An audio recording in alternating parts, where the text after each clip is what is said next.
from Nicaragua, one of the best bundle cigars in the history of bundle cigar makers.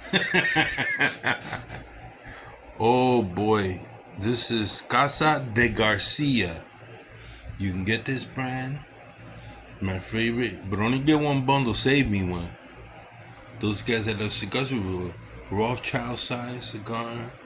I just wanted to once in a while put a nice Nicaraguan cigar. This is like a punch, like a Hoyo de Monterrey.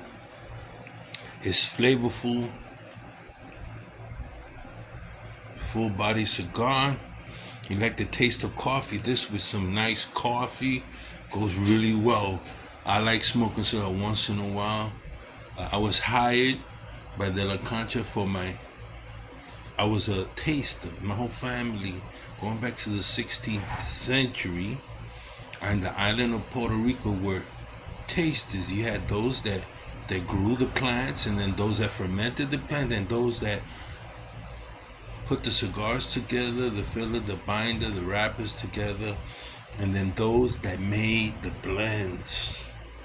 Just so happens my ancestors were very good, and I'm sure they had Taino blood. They were very good in making blends that sold, shipped off to Spain first. From Spain they went to England, and made its way to Turkey, Ottoman Empire.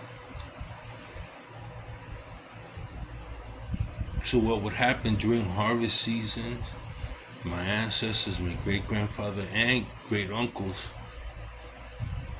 in the 16th century will go from Puerto Rico during the harvest season in Dominican Republic by those clipper ships, arrive there, put blends together, and they were very good with the Corona, the Panatella size. And then from there they would go to Cuba, and from Cuba they would go to an area called Santa Cruz. At that time they grew tobacco. Honduras grew tobacco and was brought to Cuba, was brought to Dominican Republic. They were considered secondhand. They weren't as good until the Cuban Piloto seed made its way from Cuba during the ban, made its way to Dominican Republic. Then they were able to get very good seeds. That's where Padron comes in. I knew Padron personally. Padron Seniors, I spent hours, I don't know how many hours, I could say over 24 hours with him, talking about cigars, his first cigars. I recall him coming to New York at the Marriott Marquis, and his boys didn't come, and so he called Mr. Melendi. Mr. Melendi, do you got anybody that really know? I got Miguel there. He's a taster. Really? Taster? Who's he from? Well, he's got ancestors in Cuba, and he comes from a long line of tasters. Tasters, I meant you could take the band off, put the selection of cigars, and I could smoke each and every one and tell you what brand it was.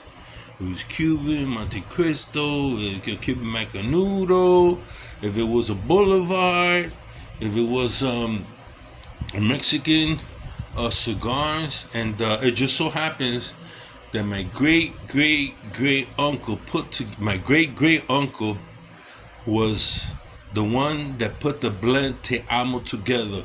Strong Te Amo cigar that became very popular with golfers. It became very popular with very mature smokers. It was not very popular in the 60s, in the 90s, as it was in the 60s and 70s. Another uncle went to work for Raw Jamaica. Cigar consolidated in the 1960s until a hurricane came through it.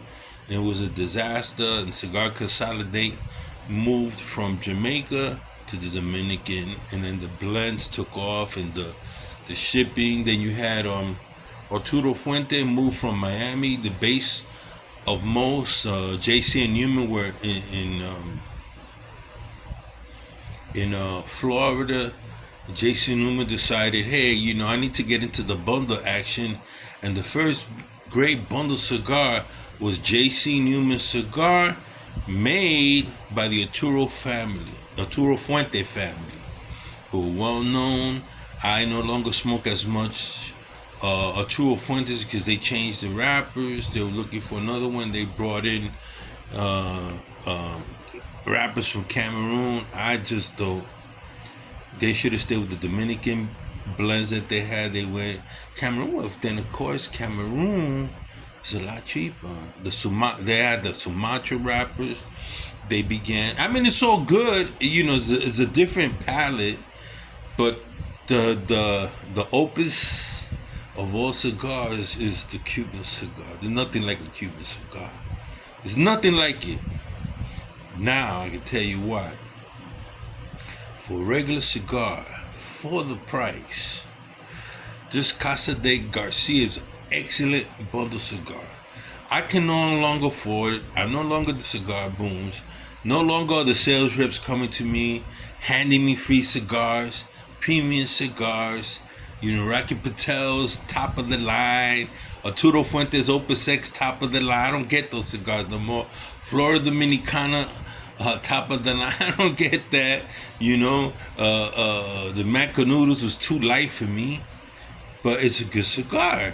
Those kind of cigars, Dominican cigars, you let them age, and you can have them with coffee or whatever. But I always liked strong tobacco since a kid. Yes, I always liked the Camel cigarettes, strong, flavorful. This is very flavorful. Coffee flavor. If you like coffee, Casa de Garcia bundle. The person that imports is Pipes and Cigars out of Pennsylvania. Get yourself a bundle. You don't smoke cigars? Let it age. You take this small little cigar with a cup of coffee.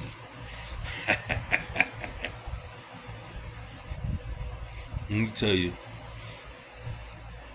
$2 a stick. Can't go wrong.